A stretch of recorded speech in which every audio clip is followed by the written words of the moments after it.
Welcome to Digital Asset News. Take the top stories in cryptocurrency and digital assets and break them down into bite-sized pieces. Today, we've got some fascinating articles. First up, we're going to talk about how Congress is pushing Secretary Mnuchin to actually use blockchain. And if you would have told me that this would have happened a year or 2 years ago, I never would have thought it was possible. Also, Basic Attention Token is going to come to Gemini Exchange on Tuesday, May 5th, and this might be another addition to my portfolio. And finally, we're going to get deep into an article which talks about the World Economic Forum releases blockchain toolkit to fix broken food supply chains. And that'll be our last article, but first up, let's take a look at the market. So, looks like everything's holding strong. Bitcoin's actually up 1%, and it hasn't gone down whatsoever. So, we'll see how that goes. Now, I do believe it did hit a high this week of $9,300 on some exchanges. So, fantastic. That's great. Ethereum's up, XRP's up, everything's up. Well, Tether's the same, but it's always a shame. And, of course, our big winner of the day, of the week, of the last 2 weeks, Digibyte. Yet again, it's going to hit 2 cents, and I think just a couple weeks ago it was less. It was about half a penny. So if you've been holding Digibyte, congratulations. That's amazing. Anyhow, let's get into today's article. So first up, Congress urges Treasury Secretary Mnuchin to use blockchain for stimulus payments. And when I saw this, I thought to myself, I would have never imagined that this would actually happen in these short amount of time since I got into it. I mean, I got in 2017, and here we're at 2020, and we have Congress urging the Treasury Secretary to use blockchain. Amazing. So this is from Jason Brett. If you don't know who he is a former U.S. regulator with the FDIC, compliance examiner for the Making Home Affordable program with the Treasury, active in Bitcoin and blockchain since 2016, served the FDIC's capital markets and finance divisions during the global financial crisis of 08-09, works in quantitative issues covering IndyMac Bank, Washington Mutual, Covey, Lehman Brothers, AIG, Citigroup, blah, blah, blah, blah. I read these to you so you know who you're getting the information from, and they're no slouch. Jason here looks to be a guy who knows exactly what's going on, so I trust his articles. Let's break into it. So it states, on Tuesday, a letter from 11 members of Congress to the Secretary of the Treasury was made public that urged Secretary Mnuchin to consider the use of blockchain technology to help out and give stimulus checks to Americans. So when I heard this, and when I read this, the first thing I thought is, which blockchain, which cryptocurrency could do that right now? So that's my question to you, to everybody watching this video, to you sitting there listening to me right now. If someone put a gun to your head and said you have to pick one cryptocurrency or digital asset that could get 150 plus million payments out to the American people, or anywhere, maybe 60 million. Now we'll play the lowball game. Let's say 60 million. You have to pick one. So what is that cryptocurrency? Put it in the comments section. I would love to hear these ones. Anyhow, moving on. The Coronavirus Aid, Relief, and Economic Security Act, or CARES Act, was signed into law on March 27th. However, timely delivery of the money to all who are entitled to the stimulus has proved a challenge. While 90 of the 150 million eligible individuals have received their payments as of April 17th, we still have 60 million people, low-income families, who don't normally file income tax returns and face issues with accessing basic financial services. And also, myself, I haven't gotten my stimulus check either because I don't receive money from the government, ever. I always have to pay. So there is no bank account that is listed. I've gone to the website. There is no way to put that in unless you have never filed. So for me, I'm just waiting for some paper check to get to me sometime. And that's what's going on. And when I read this, of course, I thought to myself, well, great. Again, the people that truly need it are not getting it. And that's a really sad situation, because if you're low income and you've heard that you're getting a stimulus check and it's supposed to come, but now it's been like a month later, 2 months later, 3 months later, that's awful. Anyhow, moving on. This letter also addresses the need to stay competitive with China. And he talks about some other different things. But I think this whole part here is the big thing, because Donald Trump, President Trump, just a year ago, sent out a tweet and said, hey, I'm not a fan of Bitcoin, other cryptocurrencies, they're not money, their value is volatile, based on thin air, and regular crypto, it's just awful, right? Drug trade, illegal activity, Silk Road, blah, blah, blah, blah. The same song and dance we've heard forever, right? So that was his stance, and Secretary Mnuchin, he said it like this: I want to be careful that anybody who's using Bitcoin, regardless of what the price is using it for proper purposes and not illicit purposes. And there are billions of dollars of transactions going on in Bitcoin and other cryptocurrencies for illicit purposes. So that's true. But you know what else is being used for illicit purposes? The US dollar. So that's in the trillions. So I don't know what you want to say with that. And as far as where people have come from, as far as in the administration, the biggest crooks are on Wall Street anyhow. And the biggest crooks are actually in the banks, and they're the ones that are and have been accused of money laundering and illicit activities, way more than Bitcoin. The point is that if you're just looking at it, if I am a person in the cabinet and I'm looking from the inside out, I'm going, why do I even care about this stuff? Why do I want to, worry about this nerd money that people keep talking about, Bitcoin and whatever else, and Ethereum and smart contracts? It makes no sense to me. However, when you get into the argument of, look, China has just produced their old digital yuan. They are pushing the initiative of blockchain. They are going to leave us behind, just like they've left us behind in the manufacturing sector. So do you want to do that and let them win, or do you want to compete with them and put America on the center stage? That, I think, would be the argument that the president himself would more likely take up, as opposed to just going, oh, this could be a great initiative and help the country. Just my opinion. I could be wrong. What's your thoughts? Put them in the comment sections below. But that's how I see it. So what exactly is this all about?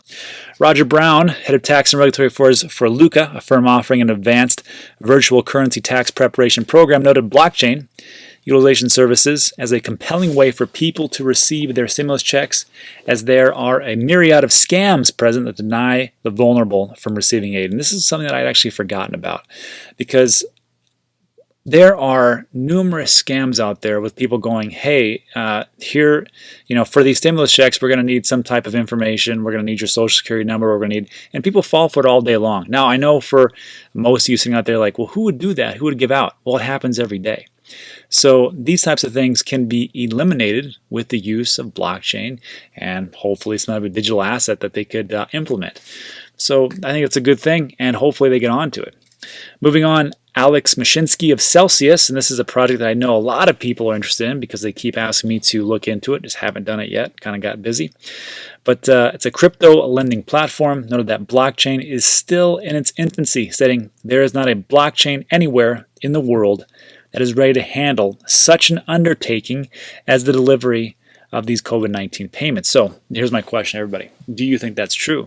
You think that there is no digital asset out there right now that could handle the demands of what is being placed upon it? Let me know. And finally, here is the letter itself. And I'm not going to read the whole thing, but there is one point I thought that was very interesting of how they put it all out. Among the most important and relevant are new mechanisms capable of moving money and providing liquidity quickly, securely, and transparently, including through reliance on blockchain and distributed ledger technologies. A point not lost on China, which recently announced its own plans to launch a national blockchain platform in the coming days. We thus strongly encourage the Treasury Department to utilize private sector innovations such as blockchain and DLT to support the necessary functions of government, to distribute and track relief programs. And I couldn't agree more. So hopefully this can be implemented. Remember, people are not very proactive, they are all reactive. So maybe with all the different problems that is happening right now, it'll lead to a positive outcome going into the future. Let's move on. Next up, basic attention token trading coming to Gemini, and that's great news. It's already on Coinbase. I believe it's on Binance, so now we're going to get it on Gemini. So co-founder and CEO of Gemini, Tyler Winklevoss, announced the Gemini crypto exchange will support the trading of BAT from this coming Tuesday. And he states, we're taking one step closer to building a better internet. Trading for BAT will open on Gemini Tuesday, May 5th at 12. Announcement was met with mixed reactions from his followers. And this just sounds like some of the things that I hear in the comment section. And this person states, there should be laws against you shilling digital assets ahead of time, trying to pump it, since we all know you invested in it before open trading on Gemini Exchange. Thank Sheros, told Winklevoss. And then he actually responded and said, hey, I don't and never have owned BAT, but would happily disclose it if I did. I understand your perception of our industry but we are trying to change that at Gemini. And this is a subtle dig to Coinbase, because if you've been around for a while, Coinbase had 3 tokens on it, and it was Bitcoin, Litecoin, and Ethereum. When I got in, that was it. You had three options, and that's all you had. And it made things kind of simple. As time went on, they've added different projects, different cryptocurrencies. But when they added Bitcoin Cash, something happened, and there was a lot of rumors about insider trading or insider information.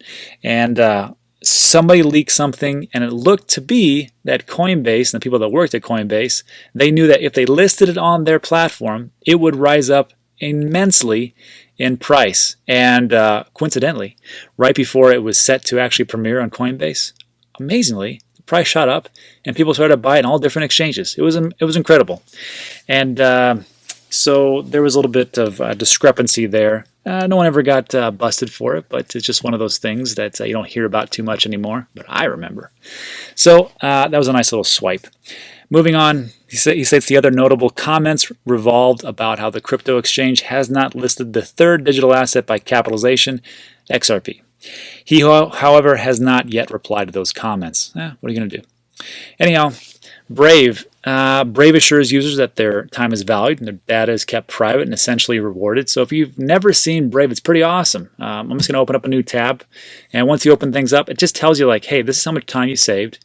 These are the ads and trackers blocked. This is the security upgrades. Here's the time and all that stuff. And if you want to, you can just click this button right here and turn on rewards, and you can actually see ads. Not that anybody wants to see ads, no one wants to see ads, but if you see the ads, they will pay you in basic attention tokens. So you actually get paid to browse the internet, and I highly recommend, if you want to do that, go right ahead. I personally am tired of ads, so I turn them off any chance I get. I don't think I've ever had this thing on. So, but if you would like to do that, I see it might be a good idea to download it. So once a month, Brave Reward System sends the users the corresponding amount of BAT from the local browser-based wallet to the sites you visit. And the site assures the users that all this is anonymous, whereby Brave can only count up to the total support for each site and send the BAT their way. So here's my question to you. Why haven't you switched? Come on. Why haven't you switched over? If you're like me, this is why it took me a while. It's because I'm lazy.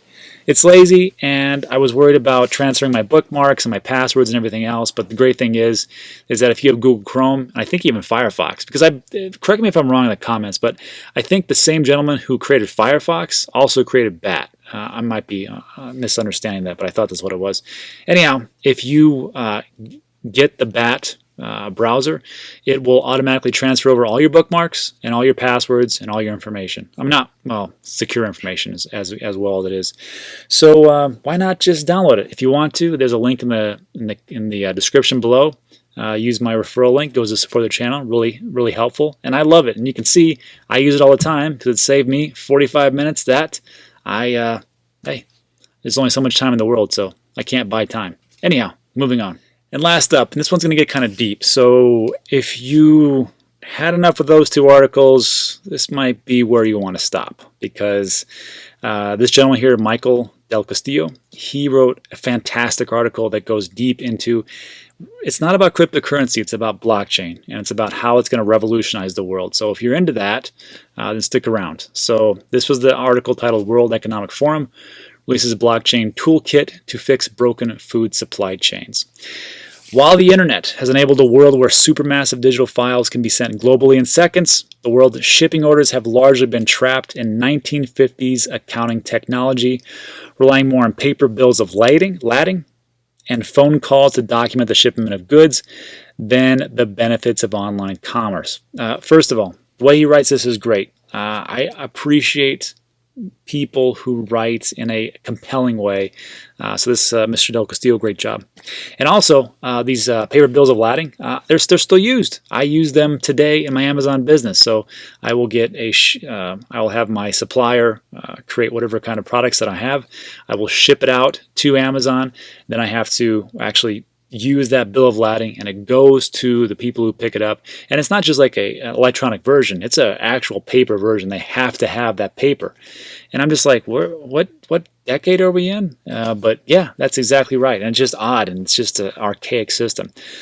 Anyhow, the modernization of this process has largely been hamstrung by 2 factors: competitors and even partners who don't trust each other with valuable accounting records and therefore keep largely redundant files that need to be constantly audited. So just paper upon paper upon paper.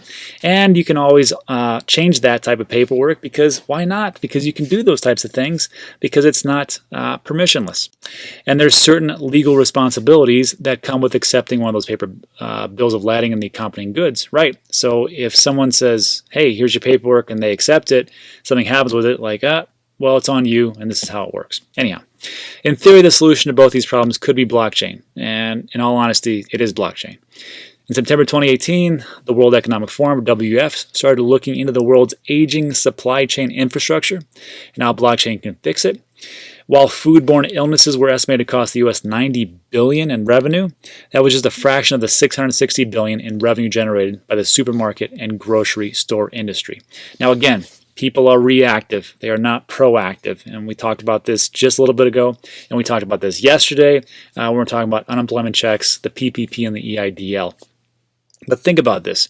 If you are a large corporation and you're like, look, we need to find out where these bottlenecks are. We need to increase productivity. We also have a lot of waste going on and we want to save money. Why wouldn't you just implement blockchain? I think they can't implement it right now because not too many corporations and companies know how to implement it, and they're just getting their feet wet. But I think that's going to change, and we'll talk about it in a second. Moving on. 18 months after the WEF started its research, its findings released today as both a PDF and an interactive online service. It's called Redesigning Trust, a blockchain deployment toolkit. And here's what that looks like. Here's from the website. That's pretty cool. Trust, redesigning trust. And here's the actual document. And it's pretty nice. It's broken down into modules, summary, and notes, and it goes through the ecosystem all the way to legal and regulatory compliance, risk factors, and tax implications. So if you're into that, I will leave a link for you. I've read most of these, and it's pretty dry, so I'll give you just the best stuff. Anyhow, this project is a result of interviews with 80 public and private companies and 20 governments to extract what project's head, Nadia Hewitt, describes as nascent insights and failures of some of the largest projects ever launched in blockchain. Those proofs of concepts are now being taken up and dusted off again. I don't think that this time that we're going to see with this pandemic, there's going to be a lot more momentum to really make sure that these things that should have been taken care of during other supply chain disruptions are really taken seriously this time. So think about all the problems that are happening right now. If people were proactive back then, we might not have had this issue right now and would have been way more efficient if they would have implemented blockchain. Again, proactive, reactive. The toolkit details a step-by-step process for how to assemble an ecosystem of participants that will all benefit from moving some process to a shared distributed ledger, and how to solve both technical and non-technical problems. And then so really what it boils down to is this picture, really what it is. And it talks about, this is the MVE. This is the minimum viable ecosystem. And what that MVE actually is, what it consists of: a single retailer, a wholesale processing plant, a bank, a distribution center, a retail processing plant, and a regulator. To break that down, let's say you've got corn, right? You're a farmer, Jolly Green Giant, and you have corn. You're growing corn. So first what you're going to have is you're going to have to say, okay, well, we're going to have some type of process to farm that corn. We're going to have to get that out of the ground. We're going to have to put that to a processing center to where they can take that ear of corn and break it down for all the little kernels, and they have to put it into a can, and that can has to be shipped out for a distribution center. The distribution center has to go to the actual retailer, and the retailer has to actually sell it. So that was the basics of it, and of course the bank is mixed in there somewhere because they have to have profits. So when you look at this, what they're talking about here is there are certain points that they want to have a blockchain, right? Regulators, sure, they want to make sure that this is actually, it's a viable product.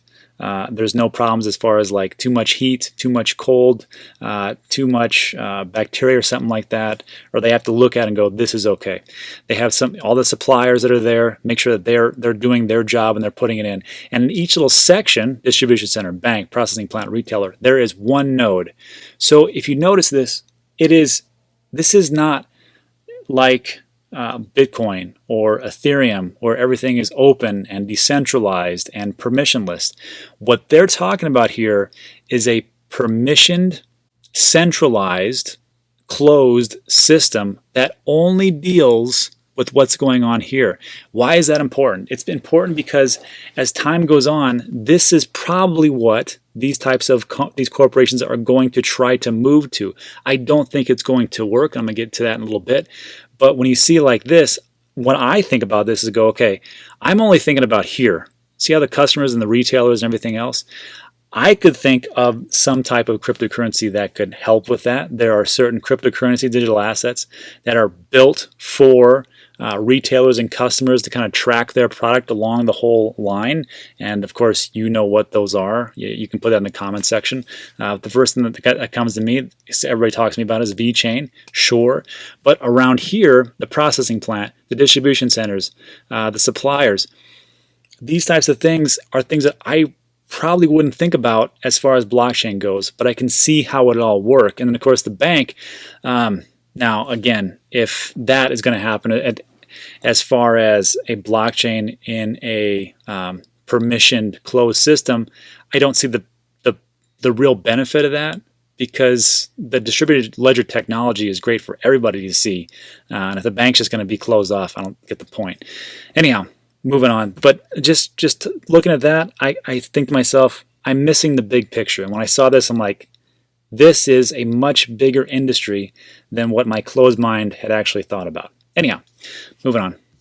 So this is from the organizer of the study, and she states, we need to make sure that we level the playing field for small and medium-sized enterprises in emerging markets, she says.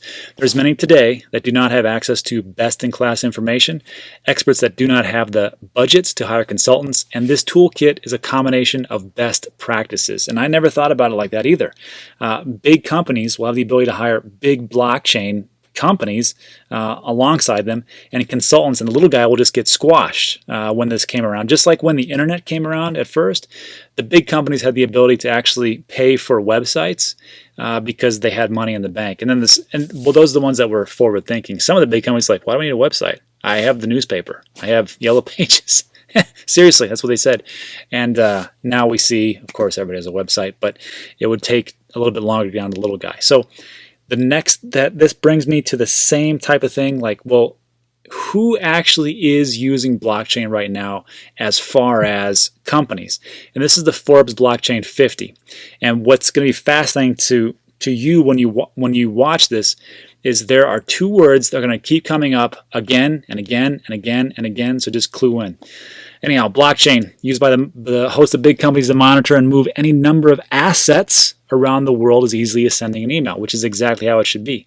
I do not understand how I can send an email to India. They can get that within seconds, but I can't move my money from one bank to another in the same state, and it takes 3 days sometimes if it's on the weekend or the holiday. It's amazing to me. Anyhow, so these are all the different huge corporations and companies that are using blockchain right now.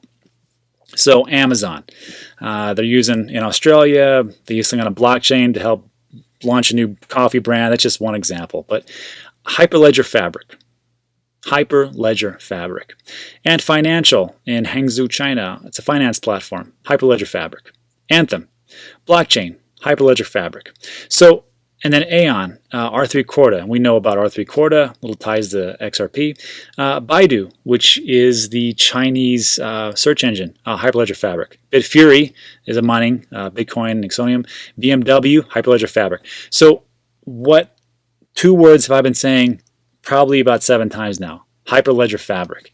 And as we go through this, Hyperledger Fabric, Hyperledger Sawtooth, Hyperledger Fabric, Quorum, Hyperledger, it's just, that's what every single one of these places is using, Hyperledger Fabric, or Quorum, which is a more centralized version of Ethereum. And I'm just like, what the heck happened here? Because I thought that the whole point of blockchain was to, have multiple different companies use it. And it looks like they are, but they're using one thing called Hyperledger Fabric. So here's the question. What's Hyperledger Fabric? Glad you asked. So let's take a listen. Hyperledger Greenhouse, an open source consortium for developing business blockchain technologies hosted by the Linux Foundation. Within the greenhouse, diverse global communities collaboratively develop open source projects that uniquely approach enterprise blockchain challenges. These technologies can cross-pollinate and interoperate, just like how the communities driving the projects collaborate in an open and neutral environment. Hyperledger Fabric is an enterprise-grade permissioned distributed ledger platform in the Hyperledger greenhouse that offers modularity and versatility for a broad set of industry use cases. The modular architecture for Fabric accommodates the diversity of enterprise use cases through plug-and-play components such as consensus, privacy, and membership services.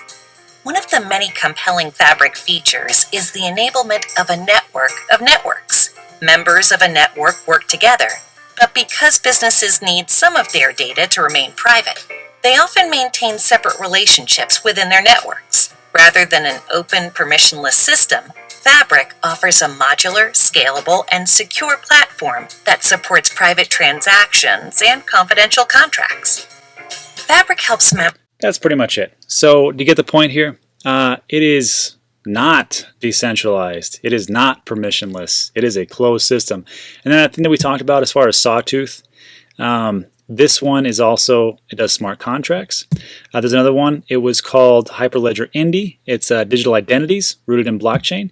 And the next one was IROA. It's just like infrastructure or Internet of Things projects requiring DLT. So they've covered the whole gambit as far as what Hyperledger can do. Because it looks like, if you think about smart contracts, what do you think about? Well, I think about Ethereum and Tezos and EOS and Cardano. And then when I think about distributed ledger technology, I think about everything like that. And then for Internet of Things, I think about IOTA. So they're pretty much taking all those and just going, nope, here it is. And we're going to just plug and play, whatever you want. We got everything. So that's what Hyperledger Fabric is. And it looks like all these big corporations are using it. So it looks to me like the big blockchain company is winning, right? Hold on. This is a pretty good article written not too long ago, July 2019. It talks about why IBM's blockchain isn't a real blockchain. So in case you don't know, Hyperledger Fabric is through IBM. So Stuart, well, who's this guy, first of all? Stuart Popejoy. So who's this slouch?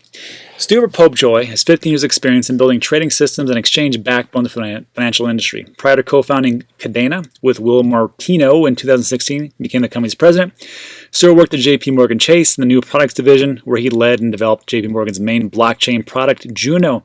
Stuart also wrote the algorithm trading script for JP Morgan, which informed his creation of Cadena's simple, purpose-built, smart contract language pact. So, if we're going to talk about something about blockchain and smart contracts and even financial institutions, this would probably be the guy. So what does he say about it? Well, he says IBM is a major player in the world of enterprise blockchain, offering a blockchain platform based on Hyperledger Fabric and launching blockchain pilots with large companies like Walmart and Aetna, which we just saw. However, the technology IBM is actually selling and calling blockchain, i.e. Hyperledger Fabric, sacrifices the most important features of a true blockchain, whether permissioned or public.